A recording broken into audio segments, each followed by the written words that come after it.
Buenas. ¿Te has preguntado qué papel tiene el molibdeno en la naturaleza o especialmente en el metabolismo de las plantas? Bueno, yo soy Johan Javier Morales Aguirre y junto con mi compañero Martín Jaime Hernández Amaro vamos a ir respondiendo esta pregunta. El molibdeno es un micronutriente esencial para las plantas. Su valor diferencial radica en la alta movilidad que tiene en el interior de la planta. Esto debido a que otros elementos o otros compuestos no tienen tanta movilidad dentro de los sistemas vasculares de la misma. Su actividad es prácticamente silenciosa dentro de la planta, pero realmente esencial. Esto lo veremos más adelante ya que cumple con la absorción de nitrógeno y con reacciones redox que activan vía metabolismo de enzimas. Bueno, pues ¿cuáles son las funciones del molibdeno en la planta? Bueno, como ya lo mencionó mi compañero, interviene principalmente en la fijación de nitrógeno en el tejido de la planta, pero además el molibdeno es un componente clave en dos enzimas que convierten el nitrato a nitrito para luego transformarlo en amoníaco.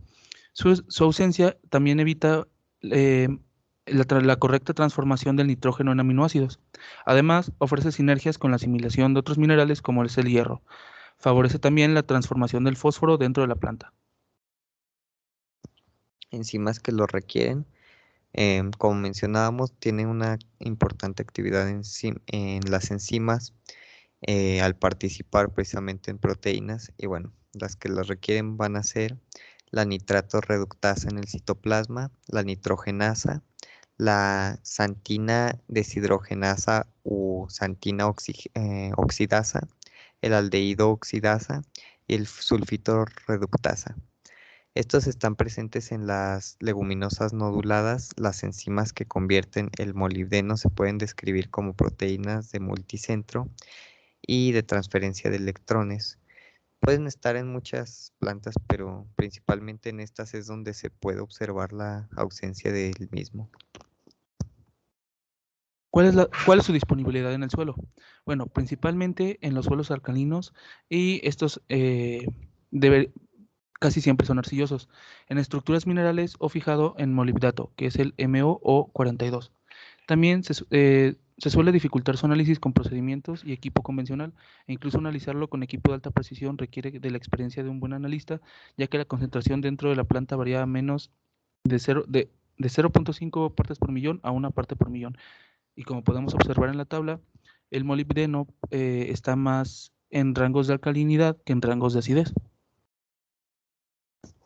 La concentración de molibdeno en la corteza terrestre suele estar en el orden de los 2.4 partes por millón en promedio, mientras que en el suelo su concentración total varía entre 0.2 a 36 partes por millón. Solo una pequeña fracción de molibdeno de 4 partes por billón se encuentra en una solución del suelo. La mayor parte no es aprovechable para las plantas al encontrarse en una estructura y, como ya mencionaba el compañero, pues no suele absorberlo directamente la planta, sino que tiene que estar en suelos alcalinos para que ésta la pueda aprovechar, además de que se fija a ciertos minerales como puede ser el molibdato. La forma en la que se halla en disponibilidad para la planta es el molibdato de amonio, como mencionábamos al principio que se veía en la imagen.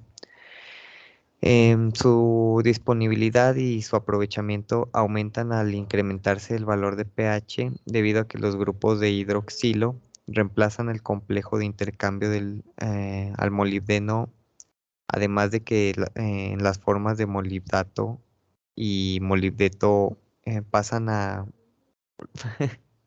molibdato. ¿Cuál es su forma de absorción?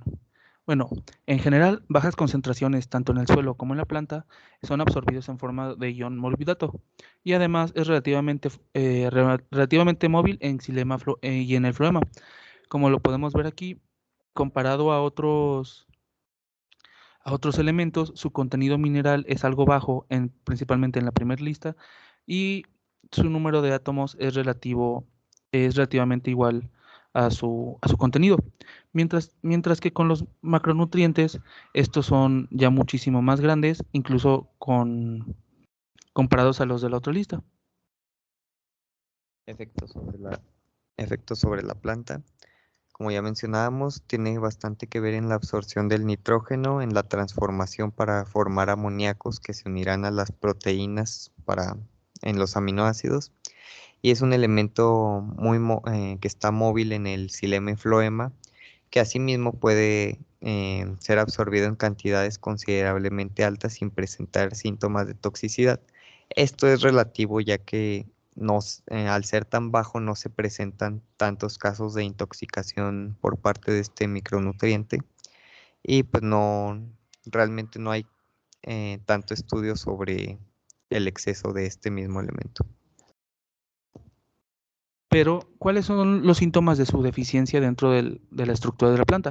Bueno, en general, esta puede diferir entre especies. No es lo mismo ver entre hortalizas a una planta doméstica, pero pues el síntoma principal de la deficiencia de molibdeno es la clorosis foliar en la zona media de la planta. Esta básicamente es la decoloración de las hojas, que además también va a presentar bordes marrones secos, tonalidades anaranjadas, además de rosadas en el centro. Como el molibdeno es móvil en una semana, como el molibdeno es móvil, es en una semana después los primeros síntomas, las hojas comenzarán ya a marchitarse y enrollarse. Otros síntomas de su deficiencia serían las malformaciones en el fruto, pérdida de flores, retraso en la floración, poca resistencia a bajas temperaturas, brotación prematura de granos y brotación prematura de granos en el maíz. Se puede mencionar que el exceso de em, tiene que ver bastante con el aldehído oxidasa que participa en la síntesis del ácido abscísico. Cuando existe deficiencia de este, particularmente con alto suplemento de nitrógeno, se bloquea la síntesis de este ácido.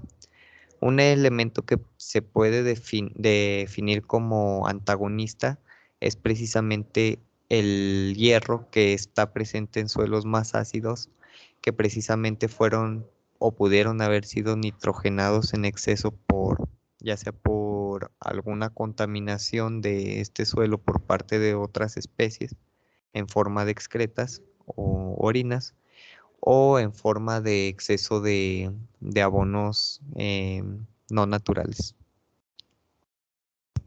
Aquí dejamos nuestras fuentes bibliográficas y de nuestra parte eso sería todo.